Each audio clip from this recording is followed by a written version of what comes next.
Welcome to the Lady Dear Tarot, and thank you for being here. This is a collective reading, so take what resonates, leave what doesn't, and let your intuition guide you beyond the details. Today's Lover's reading centers on structuring choices, on dynamics of commitment, on inner alignment and integrity. What the Oracle brings into focus is your reserve, your reluctance to live your own life, as if you were observing from a fishbowl what is happening outside without mingling with others. What is it that frightens you enough to keep you at a distance? By staying within a safe space, you deprive yourself of unique moments you have not yet stepped into. No one and no experience are exactly the same, and that is where the beauty of connection lies. The fishbowl will always be there to welcome you back, but the ocean is vast. It is time to put on your flippers and swim into new waters. Still, there is a quiet tension building beneath this retreat, as if staying there is no longer enough to contain what is beginning to stir. Your intuition is trying to make itself heard with ever greater insistence. Subtle impressions are surfacing, doing their best to guide you through the next steps of your life. Yet as soon as things become uncomfortable, your mind takes over, pushing them into the background or silencing them altogether, and blockages emerge precisely where change is needed. Rather than struggling, surrender and pay attention to the dissonances that arise, particularly in response to the messages you resist. Acknowledge your fears as they surface, especially if they involve significant changes in your life. Step into your true destiny, the Oracle says. So dare, and reconnect with your deepest essence as a way to access love and the source that runs through everything. You may notice a gradual shift. As you stop overriding what you feel, the tension eases, and everything begins to move more smoothly without forcing or second-guessing. The totem animal that accompanies you in this situation and during this period is the antelope. When faced with an attack, it activates an immediate survival mechanism. Its body freezes and remains still to ensure its protection. Once the threat has passed, however, its body trembles in order to physiologically discharge the accumulated intensity and release the traumatic energy from the nervous system. In this way, the body does not internalize the shock as a lasting state. And since the only creatures that do not instinctively express this behavior are humans and animals in captivity, it could be beneficial to pair movement with intention to help clear any residual trauma. The theme of this reading is represented by the Fool. It is a time of new beginnings and opportunity. This card encourages you to keep an open mind. Throw caution to the wind and be ready to embrace the unknown, leaving behind any fear or worry about what may or may not happen. This is all about personal growth and adventure. In the background of this reading, what is not yet fully visible, but is already at work. The bottom of the deck is the Hermit. This points to a phase of deep seclusion and introspection. The Hermit often appears when you are at a pivotal point in your life, considering a new direction. You realize then that your most profound sense of knowledge is within yourself, and not in the distractions of the outside world. The main cards as a whole highlight opposing forces that coexist.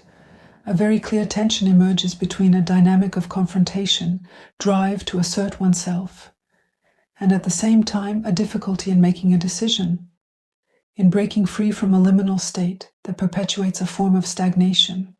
At the heart of this spread, the Fool reappears, introducing a form of engagement based on trust rather than certainty, where experience is built without guarantees and cannot be anticipated. This is not about impulsiveness, but about entering a space where meaning is formed through movement itself, as you are asked to stay attuned to the flow of whatever comes your way. The cycle of life reminds us that every ending already contains the seed of what is beginning. Even if this idea may be difficult to grasp in the midst of tension, it is essential to recognize that what you are feeling and what you are going through right now matters. You have felt overwhelmed by a conflictual situation, marked by a power dynamic that took over, perhaps even at the expense of a sense of relational integrity. Despite this ordeal, which pushed you to your limits and demanded real mental strength to move through, your enthusiasm and energy have remained intact, as you are now carrying new ideas and plans for the future. Your stance is confident, and fully embodies the fiery energy of the wands, fearless and passionate. You naturally inspire those around you to follow your example.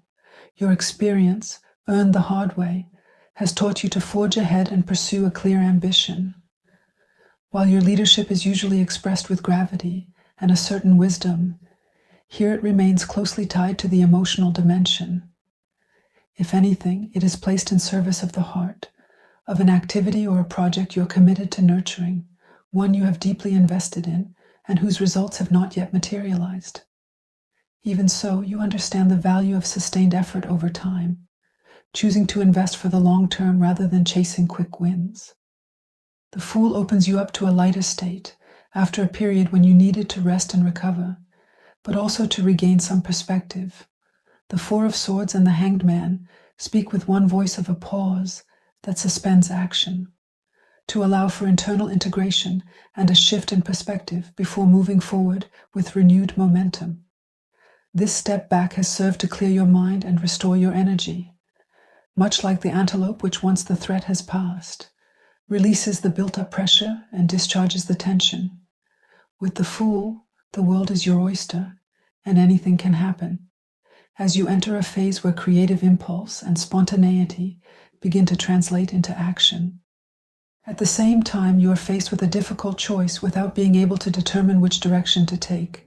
Underlying this and interfering with your decision-making is a past experience marked by a sense of isolation and lack, where you found yourself left out in the cold, with limited resources, particularly in the material or professional spheres.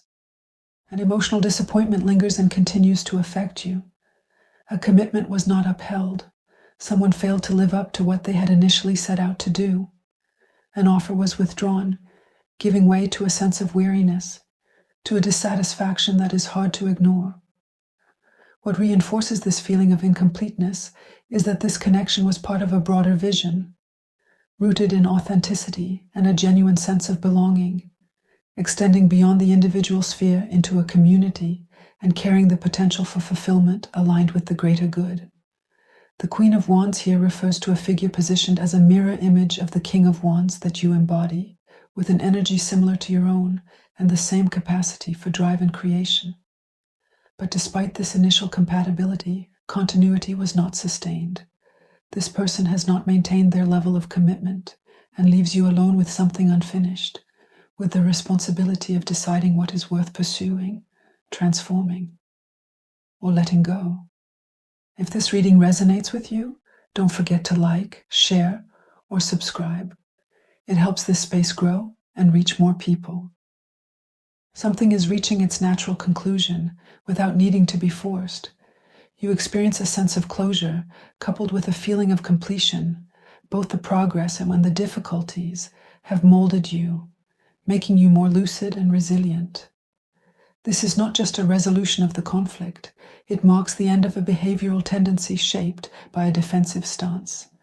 As you encounter a sense of unity and wholeness, where the inner and outer world cease to be perceived as separate, you feel connected to others and to your surroundings. Standing up for what drives you, or what you are trying to achieve, is no easy task. The environment you find yourself in is highly competitive. Friction and turmoil are factors you will have to navigate if you want to carve your path and see your project come to fruition. Momentum alone will not be enough. You will need to hold your ground, create opportunities, and prevent tensions from escalating.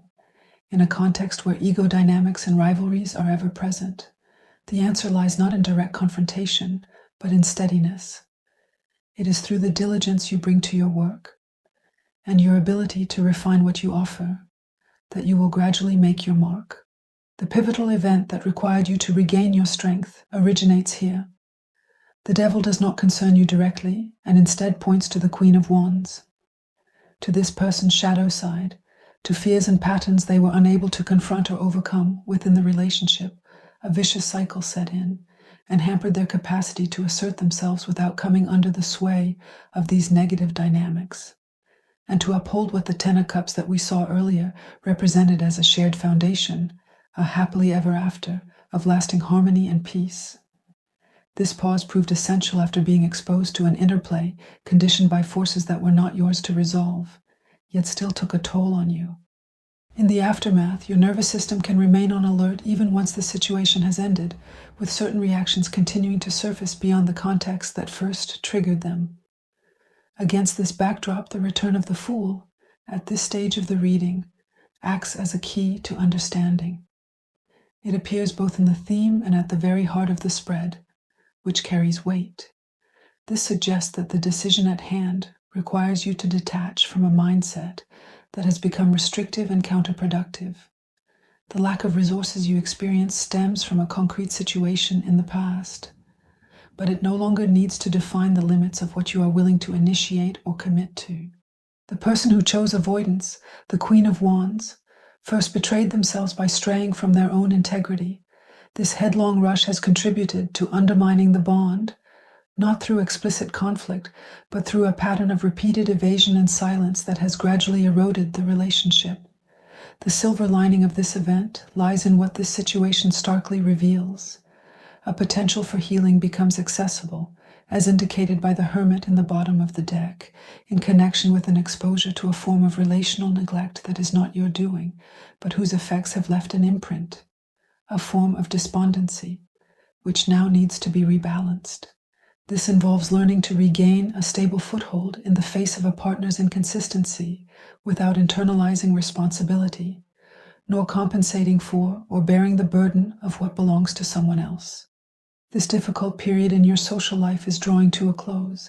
You have reason to celebrate, as you are now able to resolve disagreements and tackle challenging situations with greater stability. Not stepping out of the fishbowl is no longer an option. But this also means opening yourself up to what you already know deep down, despite your resistance. This is precisely where intuition comes into play, as it is not an irrational impulse or a mere feeling, but unconscious processing of signals already integrated through experience.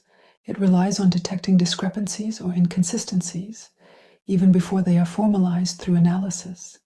It becomes reliable when it is based on lived experience and a fine attunement to internal variations, without excessive interference from projections or expectations.